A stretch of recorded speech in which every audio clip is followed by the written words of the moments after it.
Ça frame drop tellement là, c'est abusé.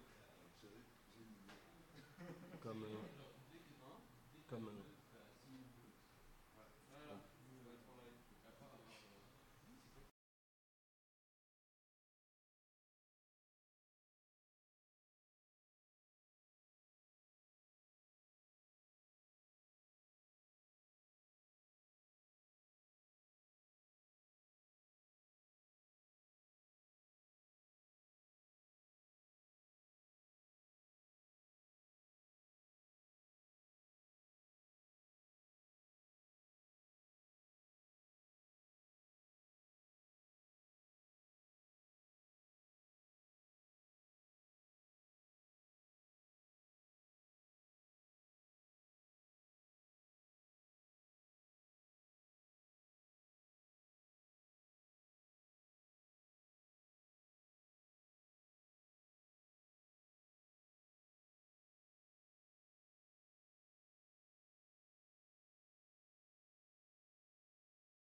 will be live stream if it works, and it will be viewable on Facebook.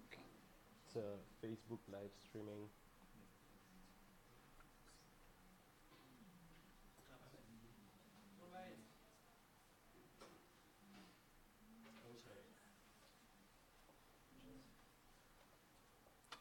Ready, let's go. Okay, thank you everyone for coming here in Basel, University of Geneva. It's a pleasure having you.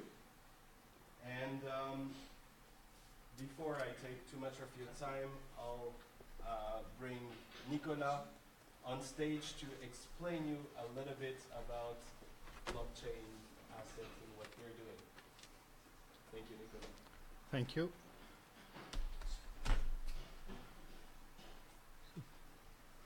Have to change. Simon, which one?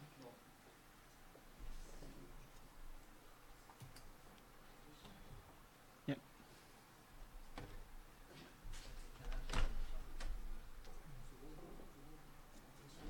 So,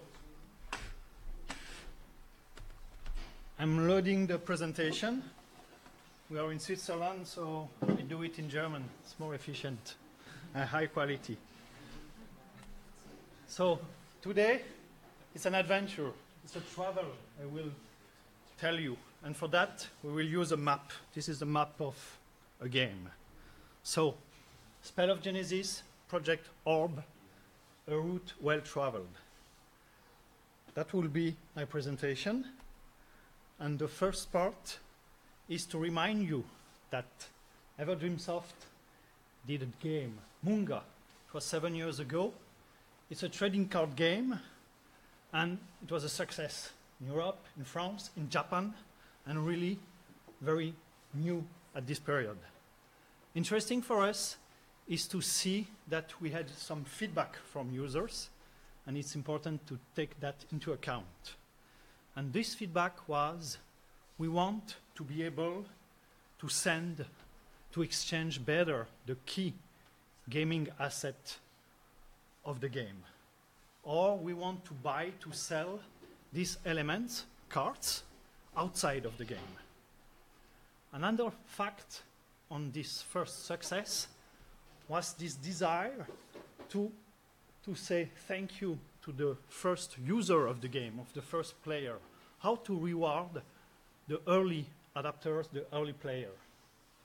And for both these elements, we can say there's a need for a true ownership of the game asset, and there is the possibility, if we can make a crowdfunding for another game, in which there will be profit on the game success.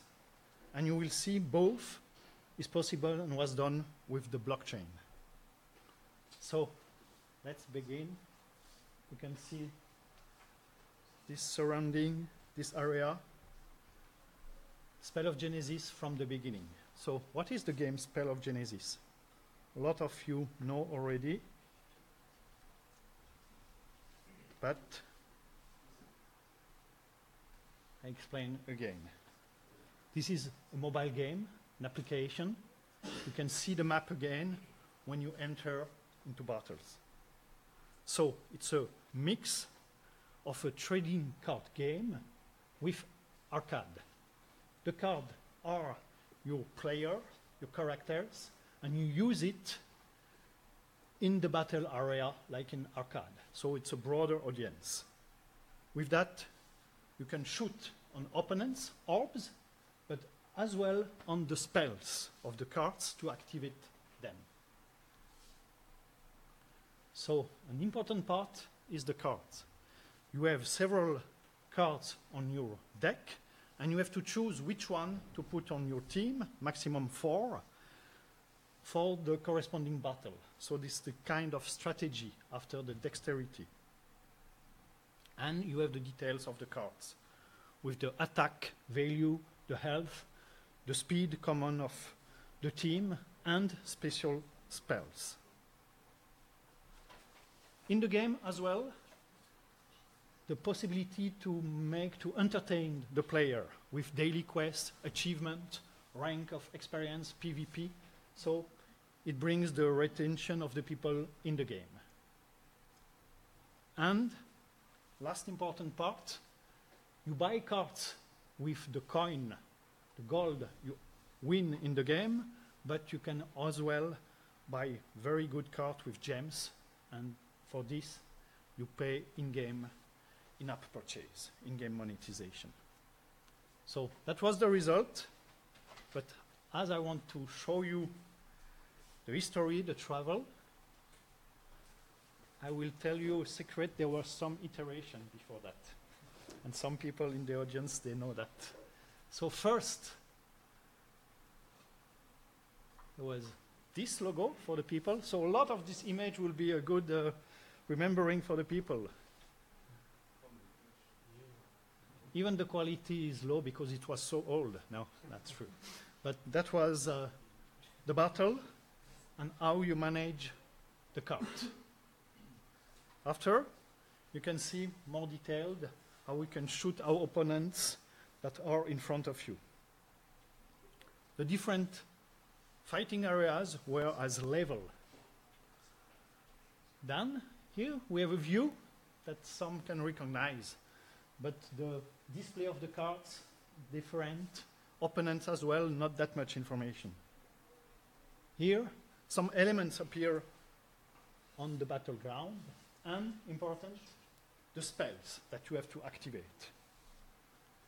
Another iteration for the cards, how you manage it in your team, in the deck, and the parameters in the cards. So you have the health, the attack.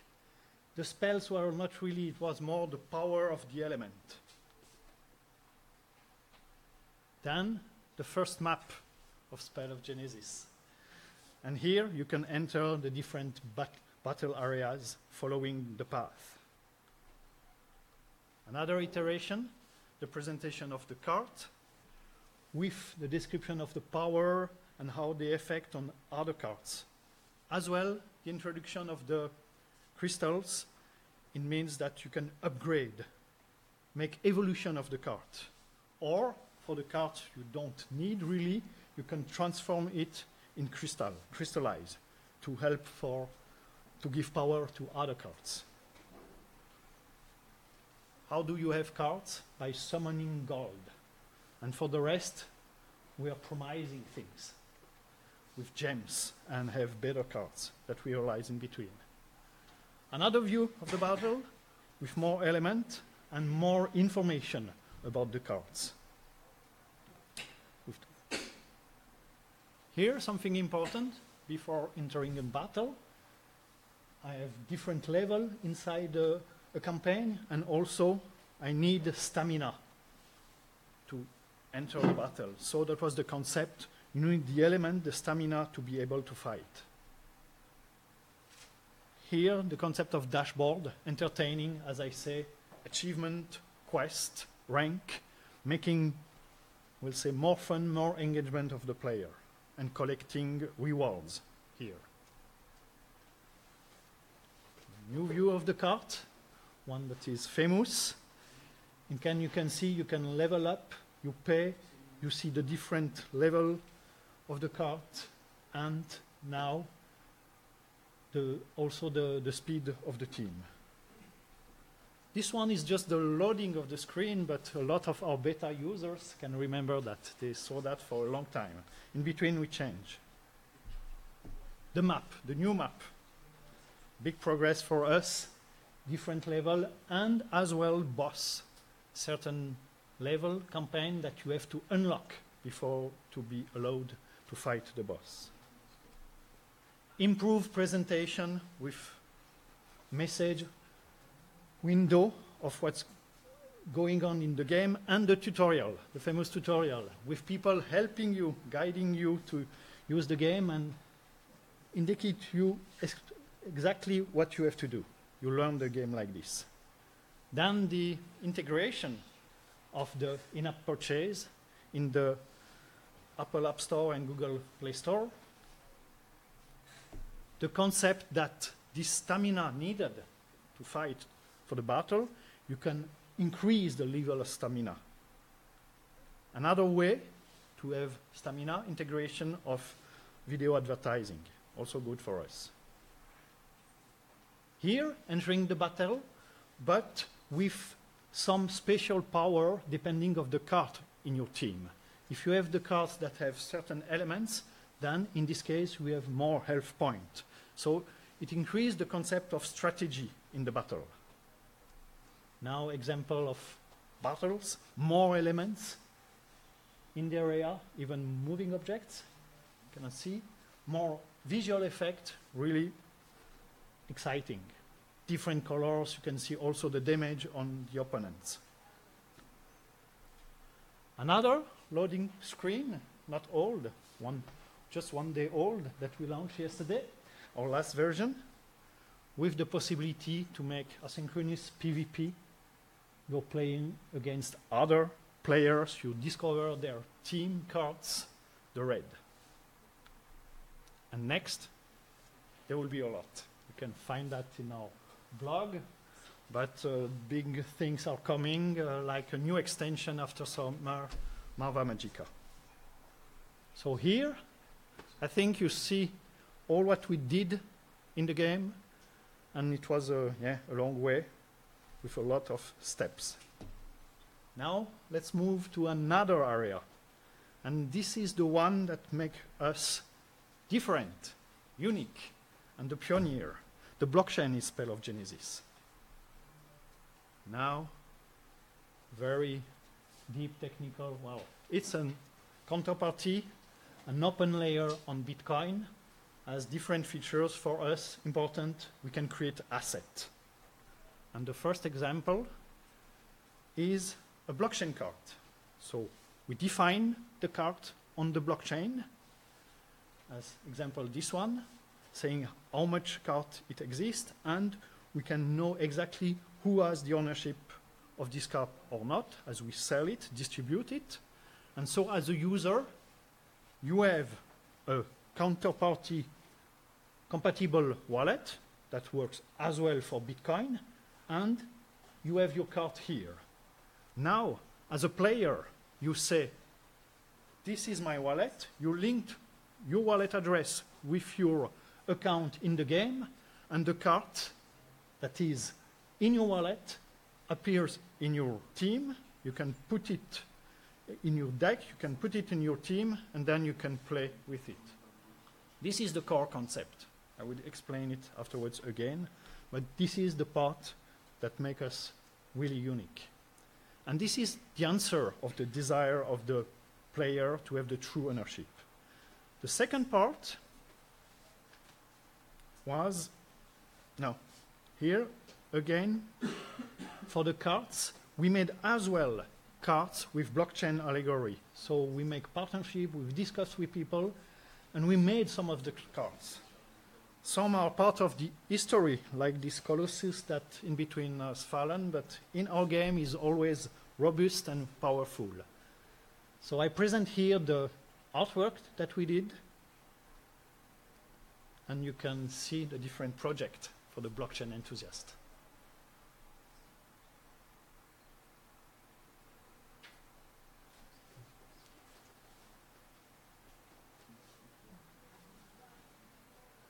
Okay, not all projects are there. There's a whole collection, so you're invited to look at it. And, well, I finish with this one, the Satoshi card, that was sold this week for $5,000. So now the second part, we made a crowdfunding, because that was also the answer of the people believing in what we do. So the one who were buying Crystalis, the cryptocurrency that we created, they were part of the project, part of the game economy. The distribution, we create 100 millions. We say we need some of them for the development, for the promotion awareness, and there were 70 million. We made the crowdfunding, reached almost 100 Bitcoin, and without the details, 14 millions, 15 millions were distributed by the people that crowdfund this project. The rest were burnt.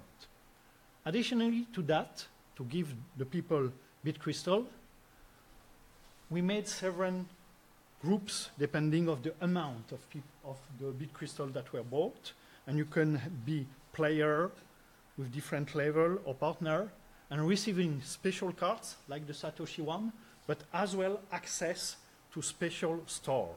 Because from the beginning, it's important for us that we are not just selling the gaming asset, the cards, we are also encouraging people to sell to each other or for reseller to make their own store selling area.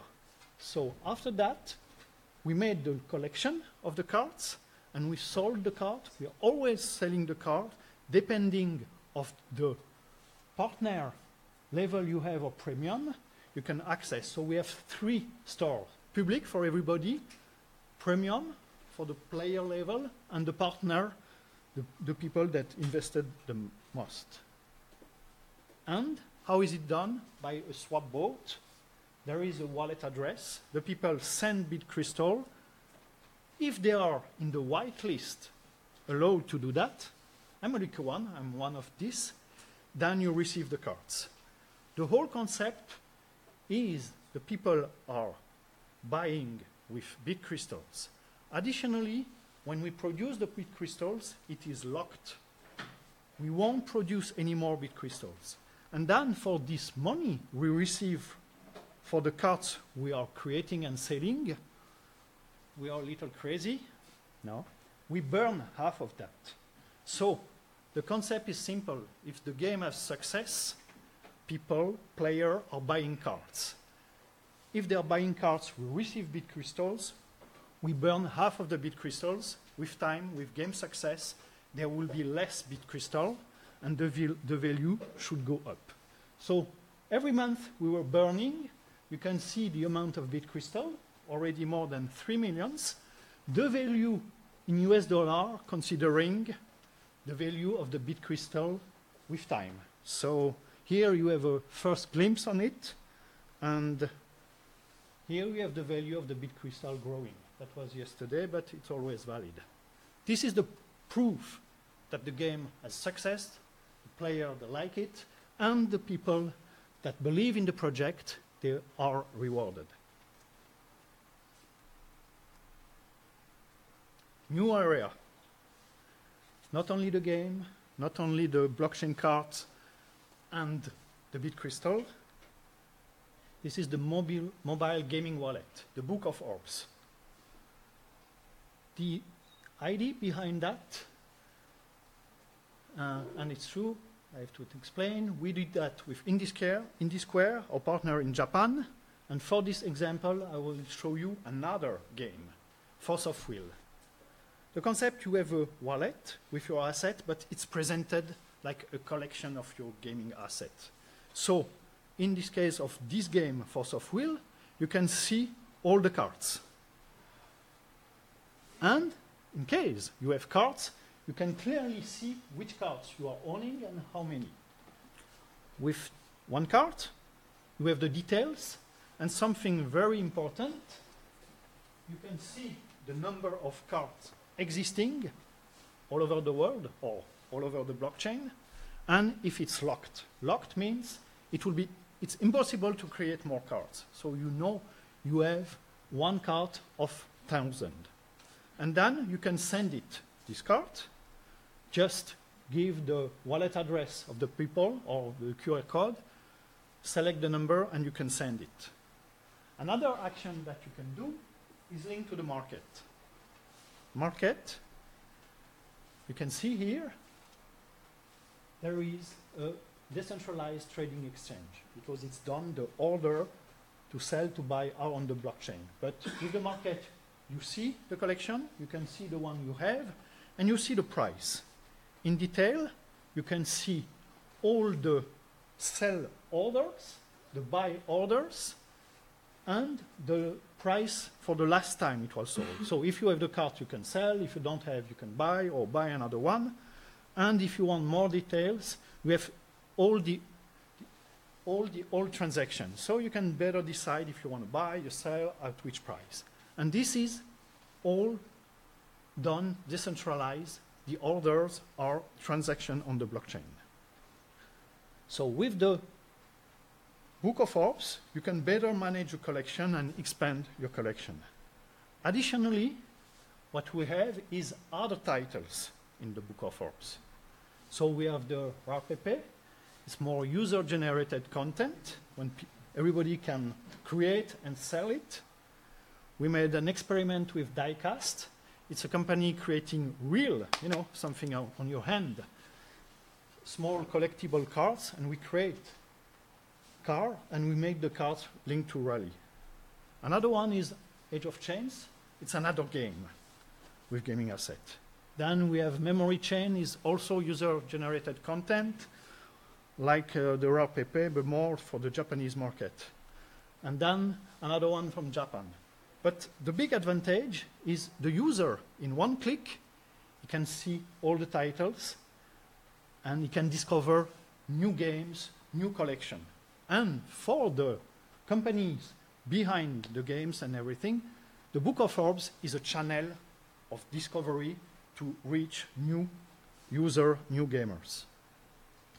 So the Book of Orbs, I will say, is the B2C side of our product, that is the blockchain gaming platform, because we have the experience of blockchain in gaming, we know the community, and we have as well tools to manage that. So the management of the digital asset, the gaming asset, as well the crypto money, if the people want to do a crowdfunding, multi-asset creation, distribution, the aspect of security with access control and as well with hot and cold wallet, multi-wallet management, because you need more than one wallet. And the last one, very important, all the tracking, monitoring of the asset transaction, the wallet, the gaming asset. It's very important because all the transactions are on the blockchain, they are open, but you need tools to read that. And as I say, for the people, other gaming company working with us, with Book of Orbs, they have as well an access to gamers, to asset collectors, but also to crowdfunders. So I will explain that again now, that what is the advantage. So there is really two apps. One is, I don't want to say mobile gaming wallet. One is my collection. I have my cards. I enjoy it. I can trade. I can show. This is. The second one is I enjoy my cards in an application, a game. So I explain you have it, and then you can play. But with my collection, I have also all other collections. It's really all my digital asset, and I can discover new one. So we want to put in place a kind of ecosystem with multi-user, multiplayer, multi-card, multi-game. And here again, the example with one card, Satoshi one, in the wallet, in our game, but in another game, Sarutobi, the flying monkey, stealing bananas and so on. If you have the Satoshi card, your flying monkey is very powerful, and you can use it in the second game. Or in another application, like Takara. It's a geocaching a la Pokemon Go, and with that, you can put your asset, your cards, somewhere in the world, and if someone else comes, you can grab it. So this is the concept. One element in your wallet is very powerful. You can use it in several games, several applications. So I say we were helping other people. So Augmenters, it's a card game as well with 3D augmented reality. The pre-sales was done exclusively to Spell of Genesis Berker, and there was a special card. So this card you can play, you will play in Augmenters, but you can play with this card already in Spell of Genesis. Another friend is Beyond the Void. I won't need to explain that much because they will present afterwards, and they were part of the hackathon this afternoon. But as well for the ICO, we were partially there because it was possible to buy Nexium directly with BitCrystal. And there is a common card, the Crystalis, that is by us the ship of Amaranta. So we have products, we have partners, but what we did additionally, always on our way, was marketing and communication. So the first part was our blog post, a lot, on Tumblr. The whole story you can follow, but you have an overview that we did a lot of content and always informing the community, entertaining the community. That was done as well with newsletter, with different subjects. Additionally, present on bitcointalk.org with, it seems, 500,000 read, but 200 pages, and 2 days ago the people reading about the new game update, big presence, and as well on Slack, especially important on the before the launch, during the beta, to entertain the community. That help us a lot, giving feedback using the product. But naturally, presence as the website, so the website of the company, EverdreamSoft, the website of Spell of Genesis, responsive, mobile, but as well for the desktop with huge and very impressive graphics. One for Crystalis, more oriented to the game economy, the blockchain element, the cryptocurrency, and all the blockchain cards. And additionally to that Book of Orbs, not only in English, in a country from my accent, and in Japanese as well. For the website, Spell of Genesis, Book of Orbs, but as well on social media, Twitter, for both. As I speak from social media, our presence for the game in Facebook, for the Bitcrystal, we are now improving that, in Twitter, and since some weeks, in Instagram as well, producing more visual image for content marketing.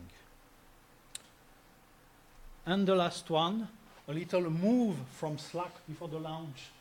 Now, after the launch, a forum when people have, answer all our questions in English, Français, Japanese, and also with Book of Orbs. So we are really present in a lot of online media and channels. Additionally, also promotion partnership. We had Channel 4 for the promotion of the game, is our publisher, but another company acting more in the influence in the blockchain community, a PR company oriented to tech and mobile, other website oriented to blockchain, but if I take into account the global launch till today, it's 2 months and 2 days, yesterday, 80 publication, presence of 65 online media, also the traditional communication. So the reach is very important. If you take all these titles, it's more than several minutes. We continue our way, always higher, and the next is Nova Crystalis. Okay, I don't need to work for that. That will be a presentation of Shaban. By the way, Shaban, nice t-shirt you have. I like it. I like yours too. It's not over. We can go further, but stay on stage in front of the map. So I can already tell you, after Nova Crystalis, there will be something else. And after, there will be other things. But I have to put away the map, because I'm spoiling the map. Normally, you discover the map only if you play a lot and make the cloud disappearing. So all what we did was really a good work all together. Here are the people. Some are here. Others are in Utrecht, Jasper, in Japan, Koji. But it's not only about personality. It's working together. And this is the view for headquarters here. So good job, everybody. Thank you. Thank you, Nicolas.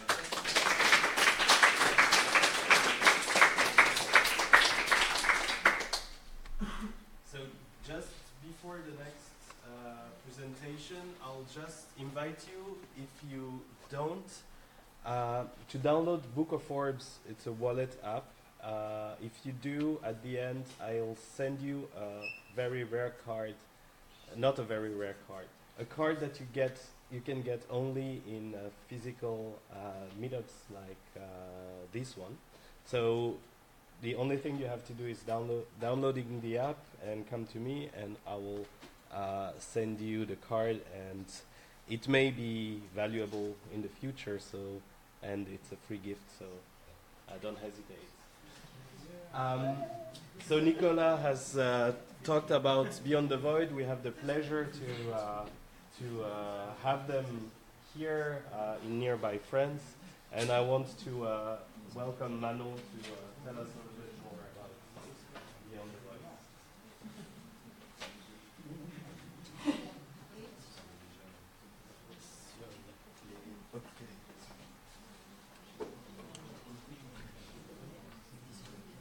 Est-ce qu'il y a le son parce que j'ai un trailer Il y a le son, mais il va sortir de l'ordi, je pense.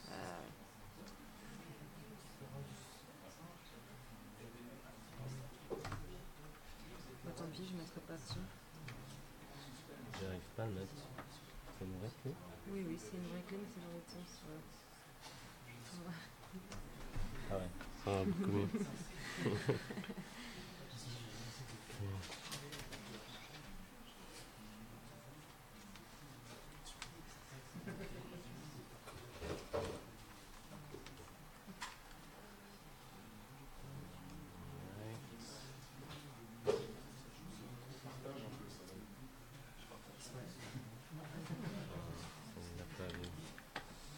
Ouais, des fois, il faut la débrancher, la rebrancher.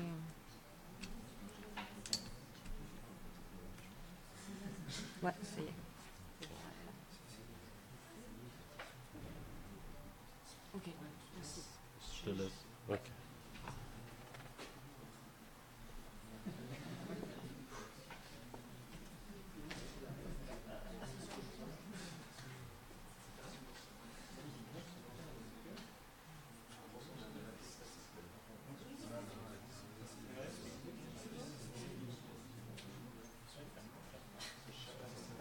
Si je mets play, c'est bon? En théorie, oui. En théorie. On a... On peut mettre play Ah juste ouais, comme ouais. ça. Vas-y. Du coup, ça va. C'est clair. Il est sorti du... Donc, qui doit voir la vidéo? On a plus d'image. Ok, attends. Bouge pas.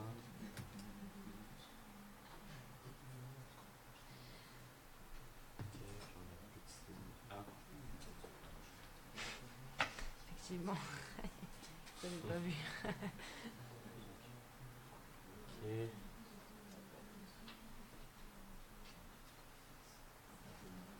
Voilà, cool. C'est bon. Ouais.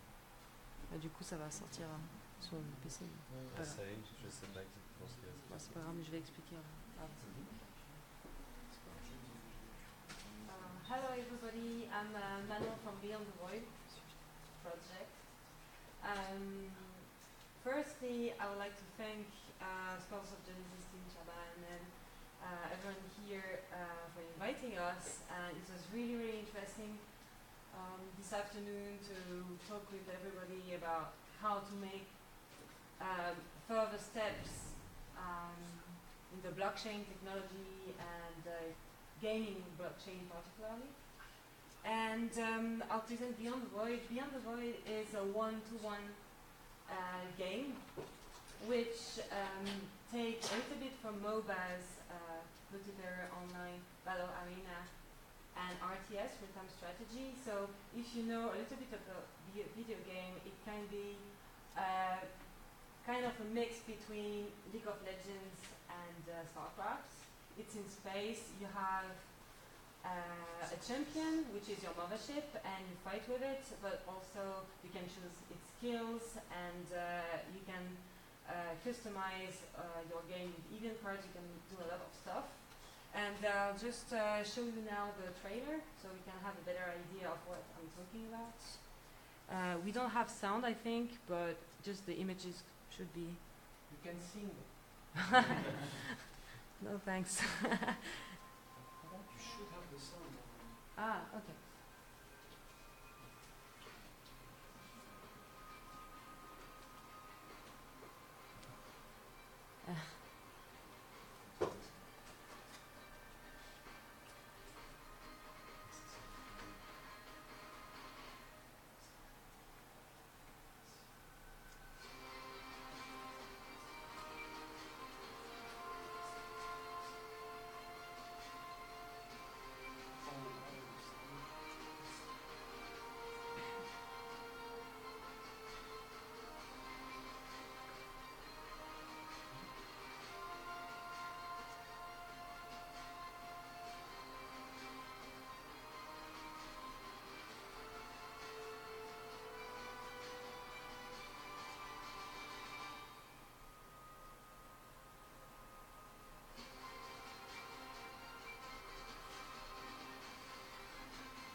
looking for the play button.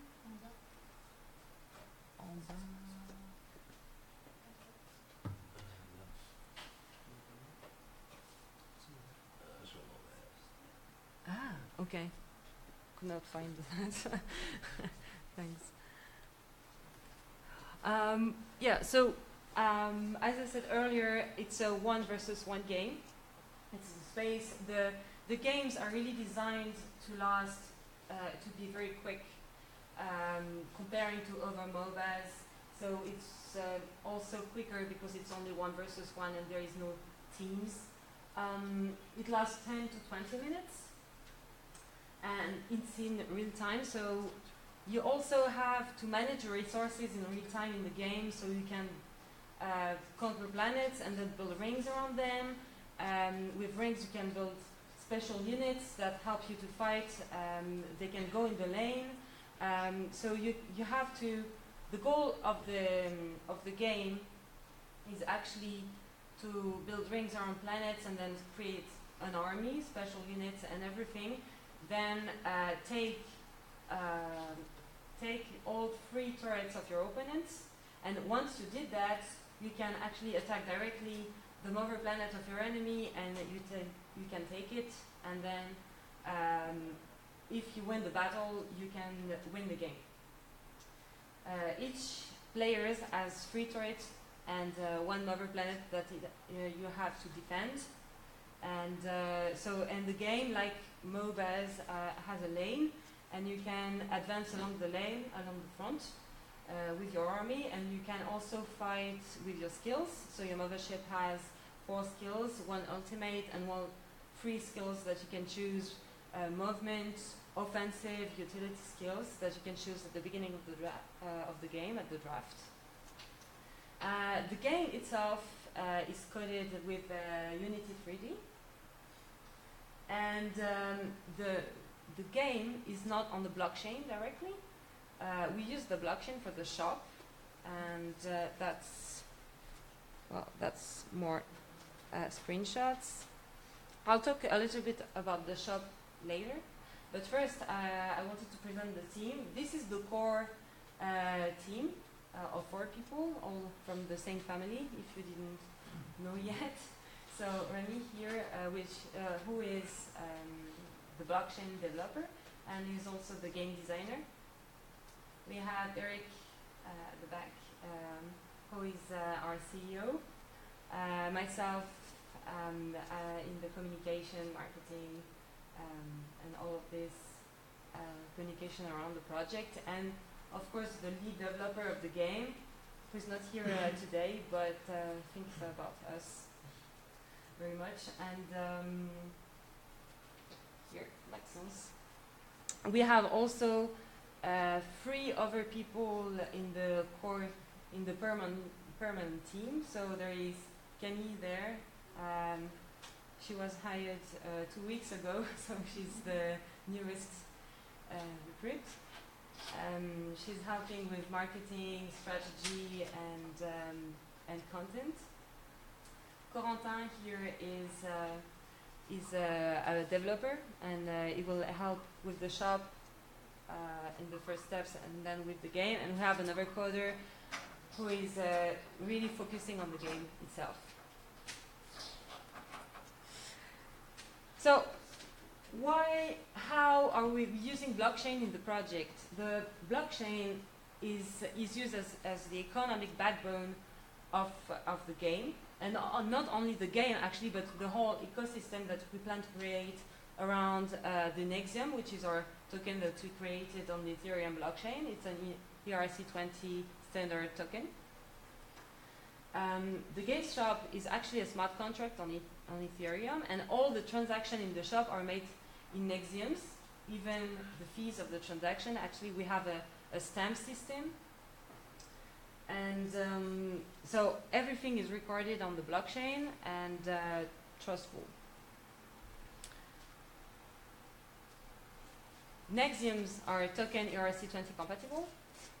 It's not mineable. We burned during our ICO.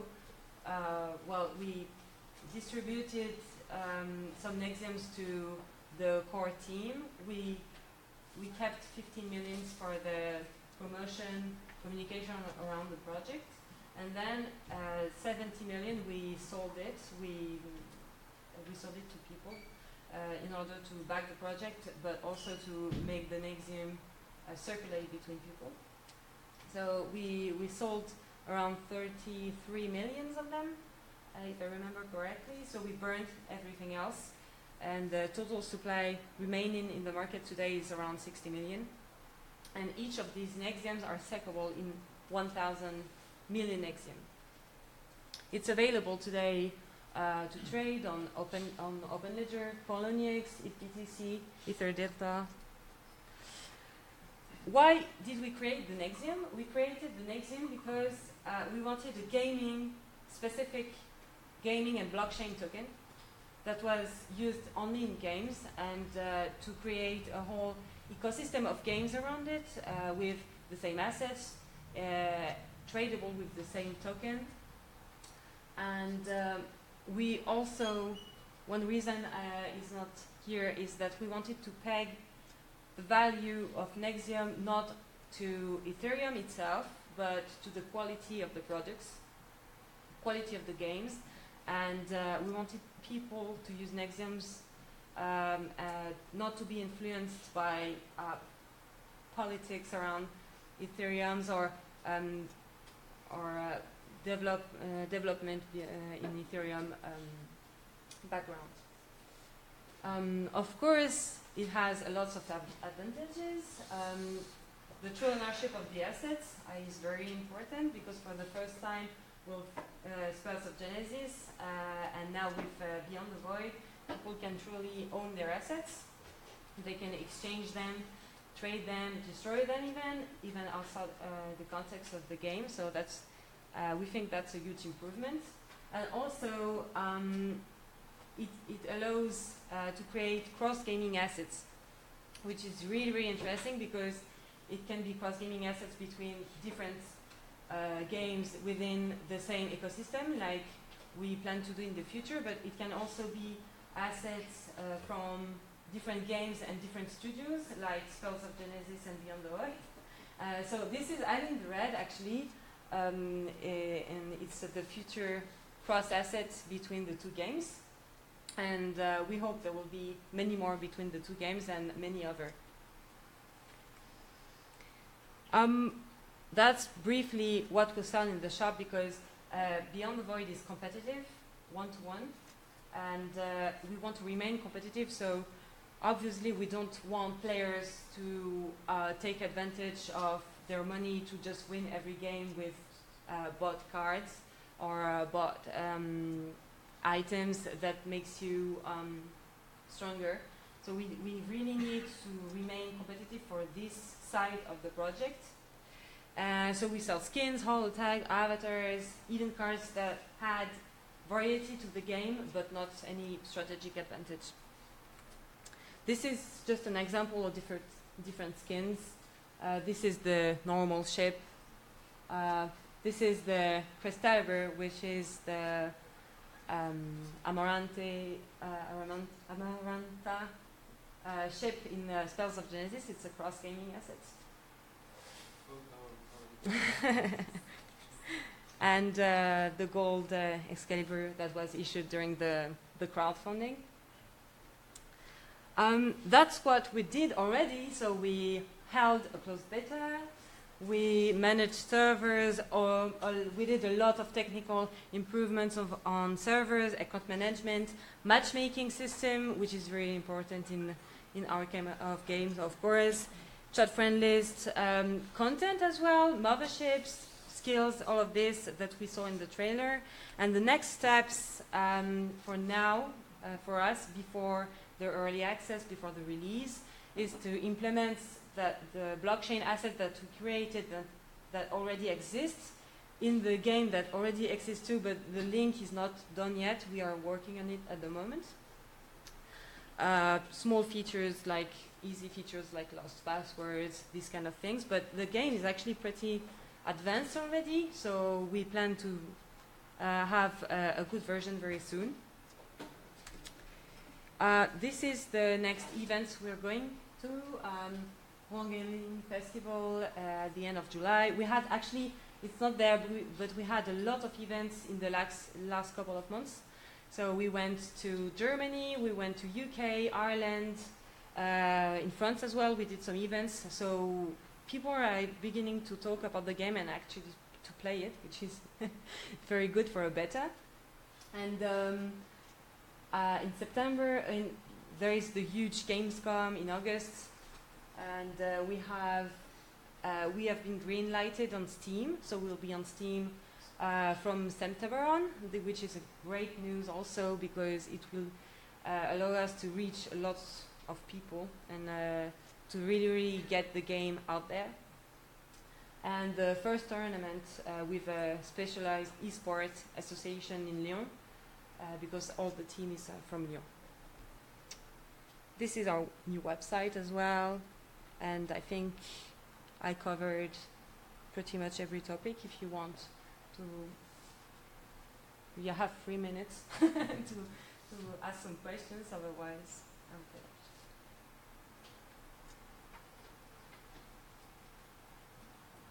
Yes. Yeah. One technical question. Spells of Genesis is on blockchain bitcoins. Yep. And the game is on Ethereum. How do we like have cards like Cross gaming cards communicate? between two blockchains. Okay, I'll let Remy here answer the question. Like, is the blockchain developer? I mean, you can come on stage. Yeah. On stage. So currently we simply don't exchange, we don't accept trade between assets coming from crypto counterparty and Ethereum assets. But in our game, we just need to read assets from the blockchain. So all we do is reading from two blockchains at the same time, basically. But can you transfer? We don't currently transfer, and we don't really work on it. But as an example of what we could do, one part of our crowdfunding was in big crystals, and we sold some tokens, some Nexiums on counterparty, and to put it on the Ethereum blockchain, we asked our users to burn them in a specific way to keep to get it back on the Ethereum blockchain. So there is some possibilities, but for now, it's not available yet. Okay. Thanks. Any other technical question? Well, I'll just finish by saying thank you for listening. We are on Discord, YouTube, Slack, which is not here on the presentation. I don't know why, but we are very active on Slack as well. Facebook, Twitter, you can see our latest news. We have a wiki, actually translated in 7 languages: German, Italian, Spanish, Portuguese, Russian as well, French. And we're really active on social media as well. You can always ask questions on Slack or Discord, because the Discord channel is more for players, gamers, and Slack channel more about blockchain questions. But anyway, you can always reach us somewhere and we'll answer quite fast. Thank you.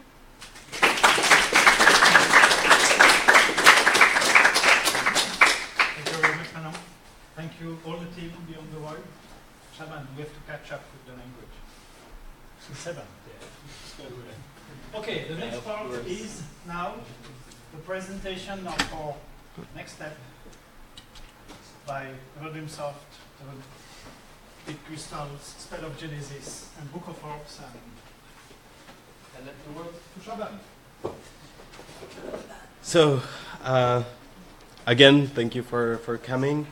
I'm very excited because the topic I'm having today is a topic that I want to speak for a long time. So I know it's the last topic, so I'll make it brief. Let me open it.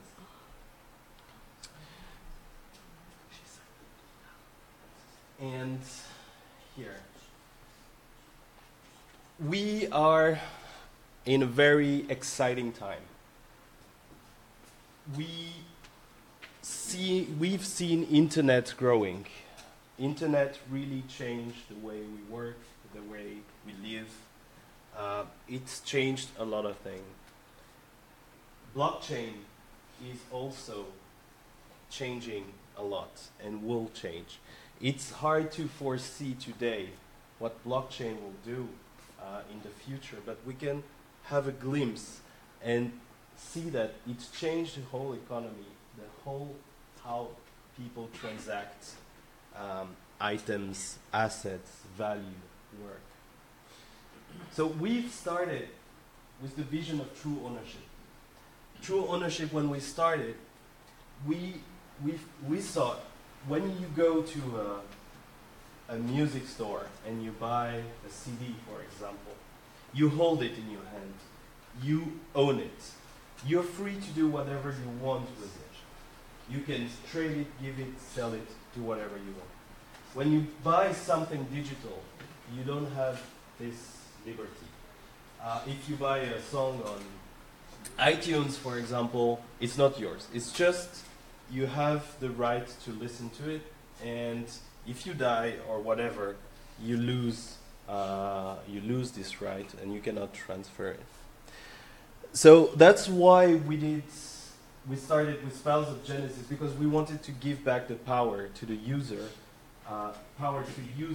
to own, to have this freedom, to trade, to have something that they purchase, and they have full freedom of it. That's why we were using the blockchain. But that's really the beginning. Spells of Genesis was showing, experimenting that, and we want to go far, far beyond that. We've used Bitcrystal as a currency for crowdfunding the game, and I want to thank all of the partners, all the people who really believed in true ownership. And now I want to tell all those people that with this Bitcrystal, that was the realization of the vision of Spells of Genesis, but it also goes beyond that. What I'll call here the digital craftsmanship. So, what is digital craftsmanship? So, for us, digital craftsmanship works on 3 pillars: crafting, craft, share, and unite.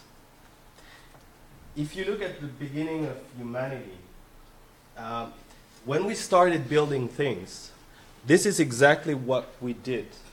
We started making together tools, exchanging these tools, and some people took these tools and make a better thing and combine them together. And that's a thing that is open again thanks to the blockchain. So let's have a look on the craft. So we produce things. We produce music. Some people can do music, sound effects.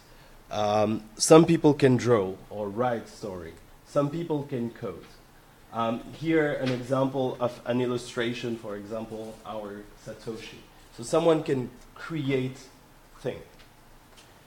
With blockchain, you can create a scarce and you can create an ownership of it.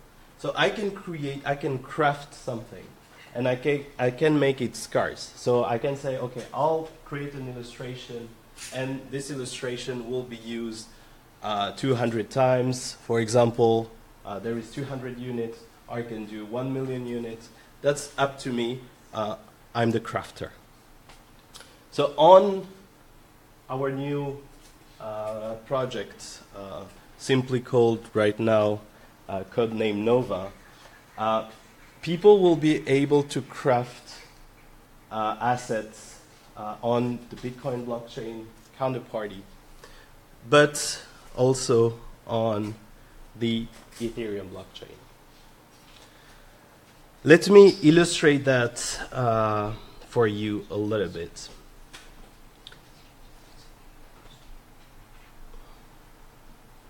So I'll open my browser here and show you a little demo. Here we are. Here we are. Yes, here. So basically, people own stuff. They have ownership of things. It can be Spells of Genesis card, it can be sound effect, it can be music, it can be really a lot of things. So here in our example, we unite everything in an account that someone owns. And it can be in different blockchain wallets. So for example, I can see that in that wallet I have some assets related to Spells of Genesis. And if I go there, I can see all those things I own in the system, all the crafts, the little items that have a use in the system. So here, for example, I can see that I have some cards here, and those cards are actually Spells of Genesis cards. Some are stored in counterparty, some are stored in-game, and some could be stored in another chain, like the Ether chain, for example. I'll open my game. Just a question for you people. How many of you never used Bitcoin or blockchain technology so far?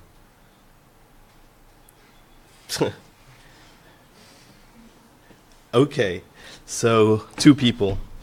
How familiar are you and are you not with that technology in general?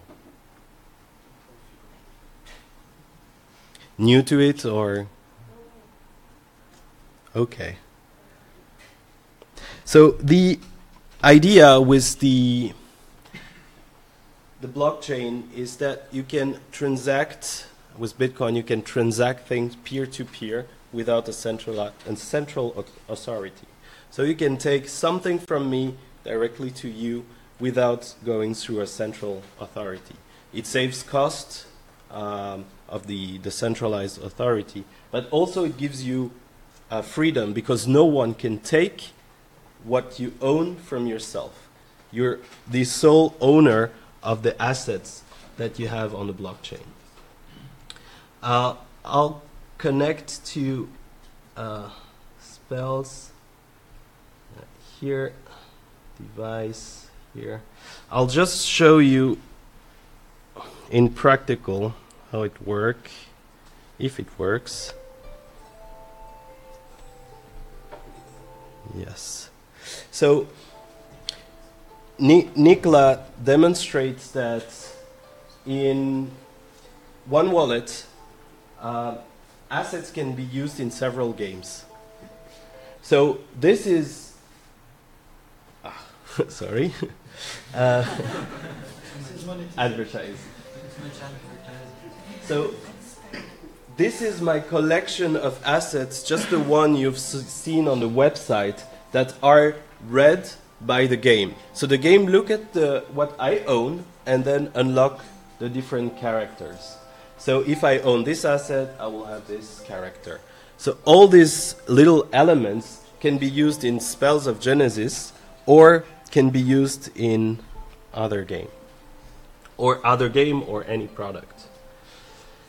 So if I go to the craft here, so the craft is the idea that anyone can create something out of his own knowledge or I mean, what he knows things to create. So here, in this example, I will show you a feature that we're gonna implement in Spells of Genesis that is really interesting. Is we want to empower people to create their own craft, to create their own character, to create their own level, and having them on blockchain really belongs to them, and they can do whatever they want with their creation. So here I'll do a very simple creation. I'll change the color of this level. That's not super arty, but here I made it darker. And, oops, I'm really proud of myself. So I'll make it, yeah, a little darker here. And I'll save it. Yes. I'll save it. So this is my creation, my new creation. I'll call it Nova, and I'll save it. So this is my creation, my little stone into the whole project. So anyone can really add feature add feature on the game. So now I'll craft it, and I'll select what I want to craft. It can be image, a source image, a 3D model, whatever. But here I'll choose an image. I'll choose the file that I just did. I'll get Nova.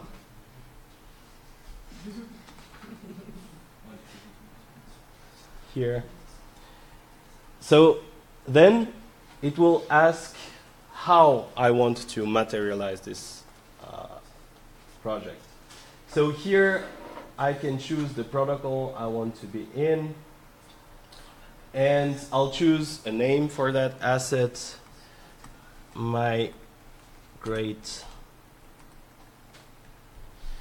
asset. I'll choose an amount. Okay, I want 1,000 that I want to distribute to my friends. And I can choose if I want it locked or not. So locked means there will be no way to reissue that asset, so it will be unique. Then it will ask me what's the purpose. So, okay, I want people to use that in their game, in their creation. This is my contribution to the world. So I can give a little description. So once I'm done, oh, I lost the connection. I don't think it went through. Everybody knows the length of your password. Okay, that was a very bad example. Why did it do that? Okay. I'll do it again. JPEG, I'll choose Nova. .jpeg, here we are. Counterparty. Great. 1,000 locked true. Title, and hope it works. Yeah. Okay, so now if I go back to my wallet here, I'll refresh the page, and I see now that I have 172 Spells of Genesis assets in my wallet, and in total 173, and I have my newly created asset that I published in blockchain. So now what is interesting in that is I created an asset that represents my work, and now I'm able to just do whatever I want with it. So I can use it to create my own creation in games, or I can put it on the market, exchange it, trade it, and so on. But more interestingly, what we're going to roll up in Spells of Genesis is ability for people to create mods. So they'll be able to create their own levels and character inside the game. So if I go back to the viewer here, I'll just enable mods here, and when I start the game, it will look at what I have in my wallet, and we see the image that I just created on blockchain. So back to the presentation. This is crafting. This is crafting, meaning creating something, and we all produce things. So the second pillar is share. So an asset on blockchain, contrary to everything else on internet that is not on blockchain, has some properties. The properties of value, unicity, because you cannot duplicate it. You cannot, either you have the asset, just like the CD that you buy in the store, either you have it or either you don't have it, but you cannot have the same item twice. Then you have the freedom to give it to anyone. You have also ability to reward in Nova platform. We're building APIs that will allow developers to create other product, let's say another game, and they put some rules and saying, okay, you receive some of my craft if you finish that level. Or if you tweet 10 times that you love me, you get 10 points. Rewards are a very big field. Because, for example, if you look at the loyalty system in shops, they're kind of rewards. You can imagine a shop that make their own crafts, so little item, let's say Starbucks points, and then they can craft Starbucks points, and they can distribute them as a reward. You can exchange. So let's say you know how to make music, I know how to draw something, and I want your music in my product, so I'll give you one of my drawing, and you give me one of your music. It has value because your music has value, my drawing has value, so we have the ability to exchange value to value with craft, meaning that when you need something from someone else, you don't necessarily need money to pay him directly, but you could use your own craft to trade with those people. And of course, you can sell the assets. The most important part of the project Nova is Unite. Unite. I'll take a real-world example. A chocolate bar of 100 grams. So to make a chocolate bar of 100 grams, I can make one unit. And this unit has value because it cannot be duplicated. I mean, it costs to duplicate it, but the object itself is non-duplicable. So I need some cocoa, I need some milk, I need some sugar, and then I can make a chocolate. I have one. If I want to make another chocolate, I will have to get some more cocoa, I will have to get some more milk, and I will need to get some sugar. And all these things are different people working, doing different parts, different jobs. So Unite in the project Nova is the same idea, is mixing people. Maybe someone can draw. He will draw a dragon. Great. Someone else can draw background. Someone else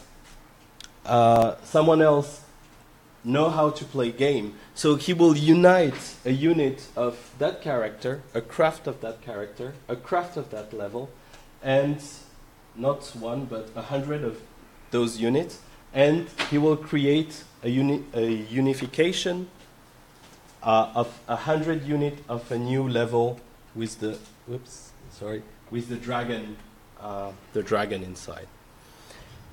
So what's interesting in there is we are building a new product out of other product that is also valuable, but each time I want to produce more of my level, I will need to go to the source and buy from the people who created this initial craft. It creates a more fair economy where it's very easy to produce something. It's very easy to put that on the market. It's very easy for someone to get that. And then it's very easy to get paid for what people produced. So on our idea, on our next operation, is we're going to roll out the platform as a big step next year. And meanwhile, we're going to starting implementing this vision into Spells of Genesis, because we want to empower people to create their own stuff, because there is a lot of untouched talent. It's usually very hard to value a talent on internet because the info is infinitely duplicable. But with that, we can value people's talent, they can contribute, they can build something together and create things even better than we could create as a game developer alone or a game developer studio. So the power of the crowd is much bigger than the power of a unique studio. This is something we've always thought when we started True Ownership, is Spells of Genesis is not only our game. It's since people who participate to the crowdfunding, they own part of Bit Crystals, it's like they own a part of the project. And they're actively helping, encouraging, promoting the project, because it's also their project. And for that, I want to thank, again, all people who really help us reaching this level.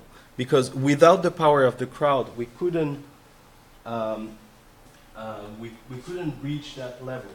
And we want to push it forward, the power of the crowd, because we believe co-creation, crafting and uniting will really, really push the creativity further, and the power of the crowd will be really strong. I'm done. Thank you for listening. Do you have any question about the project? Yes. So you said that, okay, from the blockchain, yes, that's true that we can't just copy something, yes, but once we, let's say, buy one of these images, I can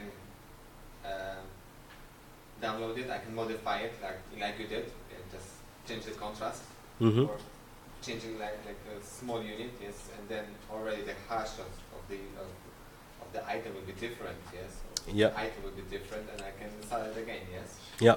So then how do you prohibit that? So the idea here is to give ownership of the item created. It's not a system to protect per se against the copy or the protection, but it's really to create an ownership. So if I can prove that my stuff was there on the blockchain first, and someone creates, he didn't unite what I created, but he just recrafted something I already crafted, it will be very easily verifiable on the blockchain. Okay, this craft was on blockchain before, and you came with that craft. And the system doesn't protect into a fraud and copy, but it really it really allows people to evaluate the work. And of course, the image itself is copyable, but what you do when you create the asset is signing your... How it will work is basically how other platform works, where there is user-generated content. You need moderation. So there will be moderation. The good thing is we can add rewards for moderation, because we can issue some craft and say, okay, if you moderate, you get... So it's easily rewarded.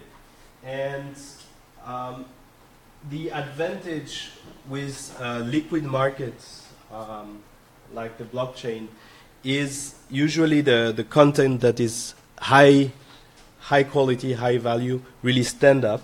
And usually that's a challenge in games, because when games allow user-generated content, there is often low quality stuff and really few high quality. But on the market, the high quality will emerge on top, and the low quality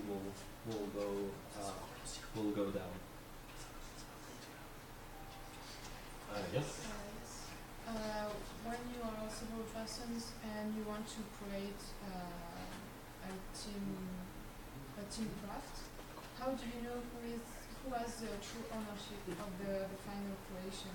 Because if you are 3 people who work on one thing, is it the team who put it on the blockchain, or is it only one person who is the team member?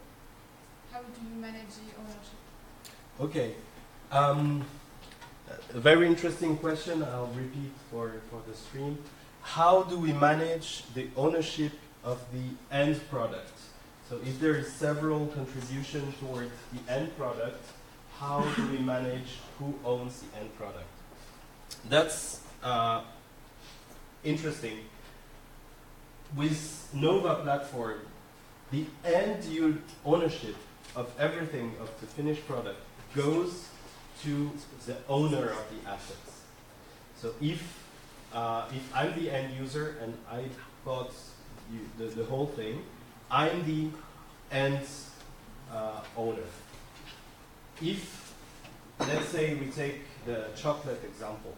So chocolate has sugar, milk, and cocoa. And the chocolate, who owns the milk, between the milk and the cocoa, who owns the chocolate?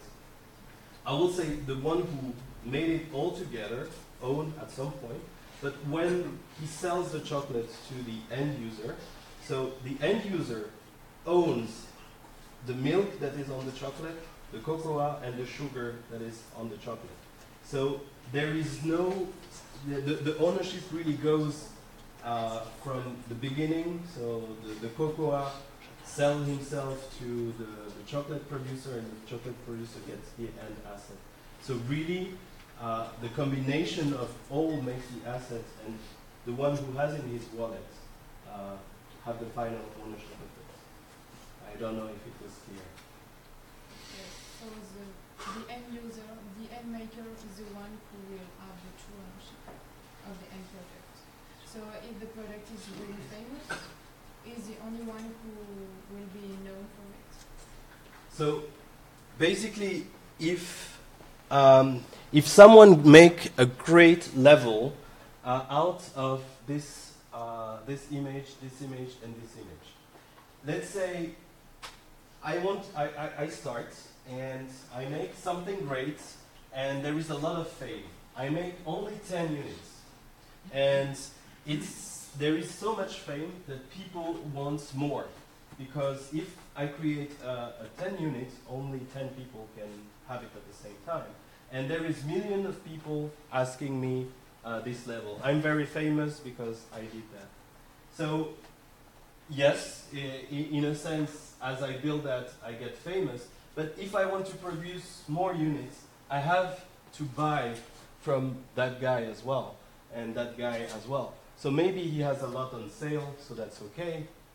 But if he sees the fame, he will maybe not issue that much of his craft, or say, hey, you get all the fame, but I'll sell you some more, but put my name in big red letter. So really anyone has the ownership of his element. So he has the power of the end, a little power on the end product.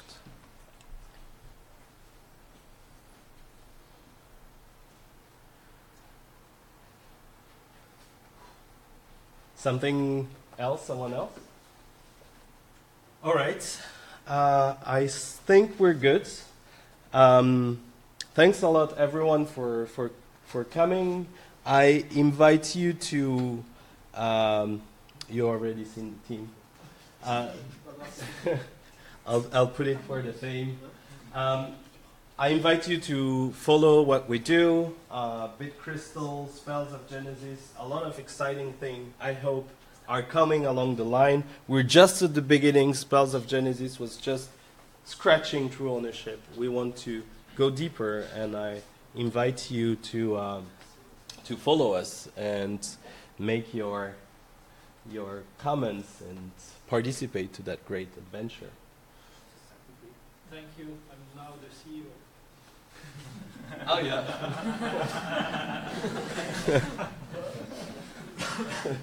yeah.